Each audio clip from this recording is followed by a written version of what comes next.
प्यारे बंधुओं, मैं अपने इस 49वें वीडियो में बात करने जा रहा हूँ anger and tension. Anger and tension वो क्या है? एंगर बढ़ने से टेंशन बढ़ता है, टेंशन बढ़ने से एंगर होता है, दोनों वाइस वर्सा भी इसका रिजल्ट आता है। अब जो है मैकेनिकल टर्म में अगर सोचते हैं, हमारे इंजीनियरिंग बंधु सभी जानते हैं कि मैकेनिकल टर्म में अगर सोचा जाए तो स्ट्रेन बराबर स्ट्रेस बटा इलास्टिसिटी। अगर स्ट्रेस को इलास्टिसिटी से डिवाइड किया जाता है तो कोई स्ट्रेन निकलता है। इसको अगर ह्यूमन बॉडी पर हम अप्लाई करते हैं तो ठीक वैसा ही होता है। Strain stands for tension, stress stands for negative thought, elasticity stands for positive thought. तो अब देख लेते हैं कि स्ट्रेन जो टेंशन के बदले उपयुक्त होता है वो क्या है, और जो है स्ट्रेस जो निगेटिव थॉट के बदले उपयुक्त होता है वो क्या है। स्ट्रेस का मतलब निगेटिव थॉट। निगेटिव थॉट क्या क्या है? Anger, violence, jealous, hatred, conflict, argument, ego, ये सब निगेटिव थॉट है। निगेटिव थॉट आने से हमारा जो है स्ट्रेस बढ़ता है, और stress is directly proportional to strain means tension. हमारा निगेटिव थॉट जितना बढ़ेगा, इसका मतलब उतना स्ट्रेन बढ़ेगा, उतना टेंशन बढ़ेगा। और इलास्टिसिटी का मतलब है पॉजिटिव थॉट। और इलास्टिसिटी हमारे बॉडी क्या है, यानी पॉजिटिव थॉट हमारे बॉडी का क्या है? Tolerance, forgiveness, kindness, mercy, compromise, negotiation. ये चीज़ हमारे यहाँ बढ़ने से हमारा टेंशन घटता है, क्योंकि इलास्टिसिटी से हम डिवाइड करते हैं। अगर डिवाइड करने वाला का एरिया बढ़ेगा, मात्रा बढ़ेगी, तो हमारा टेंशन घटेगा। तो अगर हम इलास्टिसिटी बॉडी का बढ़ाएं, यानी पॉजिटिव थॉट बॉडी का बढ़ाएं, तो मेरा टेंशन घटेगा। तो इस तरह हमको टेंशन बढ़ाने घटाने का फॉर्मूला अपने हाथ में है। Negative thought is directly proportional to tension, positive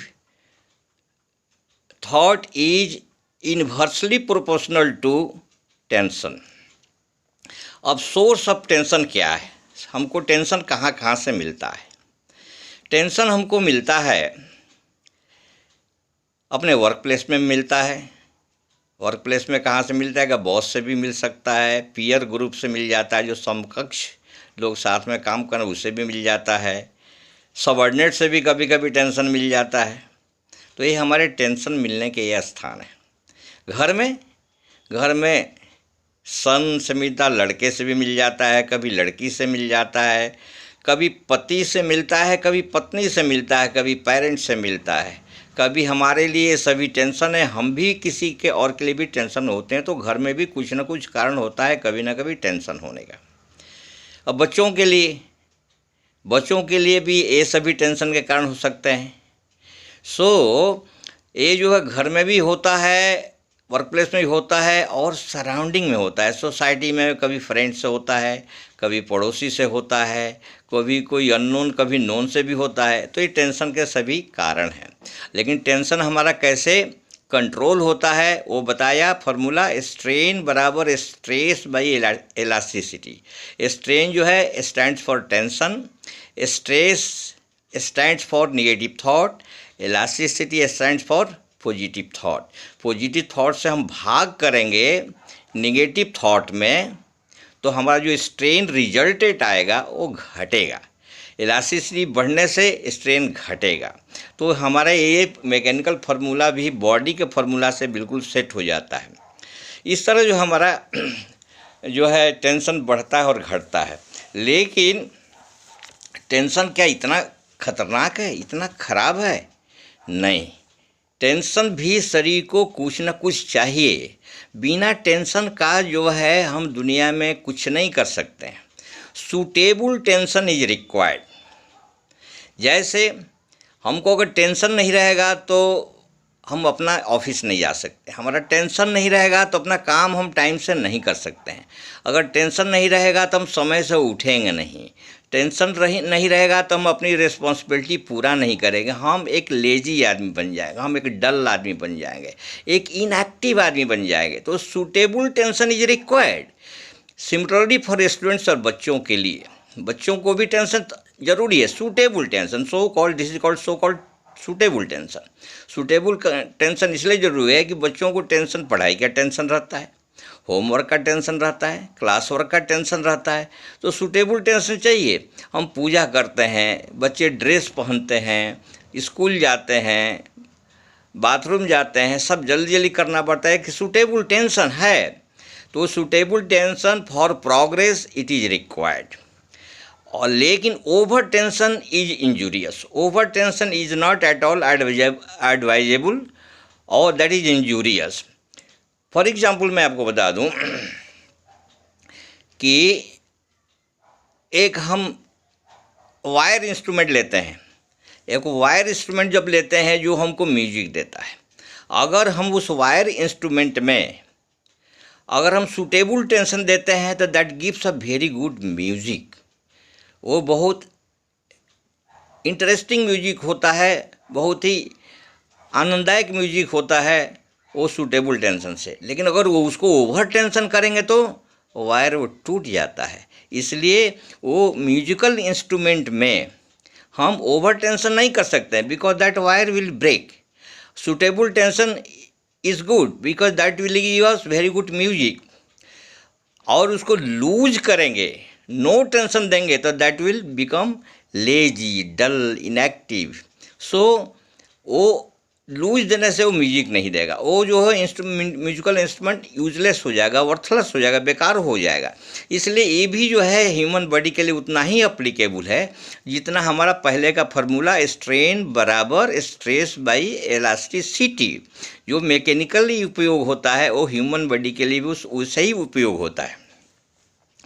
बहुत लोगों में ऐसा होता है कि अननेसेसरी टेंशन में जाते हैं, भविष्य में ऐसा हो जाएगा, भविष्य के लिए बहुत परेशानी है, भविष्य में क्या होगा, कैसे होगा। कोई कोई पास्ट लेकर परेशान होता है, हमसे ये गड़बड़ हो गया, ये गड़बड़ हो गया। तो जो भविष्य पास्ट के लिए चिंतित होता है वो चिंतित होना बिल्कुल बेकार है, क्योंकि चिंता जो है worries lead to tension, tension lead to anger. So जो हम वरी करते हैं, डेल कार्नेगी ने अपनी किताब में स्पष्ट शब्दों में लिखा है कि जो हम चिंता करते हैं, number of worries are there in mind due to which our mind gets created under tension. तो जो टेंशन क्रिएट होता है माइंड, बॉडी, हार्ट, सोल में जो क्रिएट होता है वो अननेसेसरी होता है। क्यों नेसेसरी होता है कि देखा गया है कि बाद में वो कोई कारण ही नहीं था जिसके लिए हम इतना ज़्यादा चिंतित थे। डेल कार्नेगी बोले हैं कि 90% वरी जिसके लिए हम टेंशन से ग्रसित रहते हैं, परेशान रहते हैं, वो टेंशन होता ही नहीं जो बाद में देखा जाता है। और out of 90% out of 100%, only 10% sometimes partially, not fully, partially, a very few fully और पार्शियली 10% वरीज ट्रू होता है, 90% यूजलेस होता है। उसके लिए अननेसेसरी हम वरी करते हैं। इसलिए हमको टेंशन करना जो है बेकार है और उसके लिए वरी करना बेकार है। और इसके लिए हमको बिल्कुल खुश रहना चाहिए, प्रसन्न रहना चाहिए, पॉजिटिव थॉट डेवलप करना चाहिए जिससे हमारा टेंशन घटता है। निगेटिव थॉट हमको जो है उसको प्रिवेंट करना चाहिए जिससे मेरा टेंशन बढ़ता है। तो पॉजिटिव थॉट को हमको बढ़ाना है टेंशन घटाने के लिए। पॉजिटिव थॉट बढ़ाना है टेंशन घटाने के लिए, निगेटिव थॉट हमको घटाना है टेंशन घटाने के लिए। तो this is the whole formula. इसी के शब्दों के साथ अब मैं अपने वीडियो को विराम देता हूँ और आप लोगों से निवेदन करता हूँ कि इसको लाइक करिए, शेयर करिए, सब्सक्राइब करिए। Thank you very much. जय हिंद।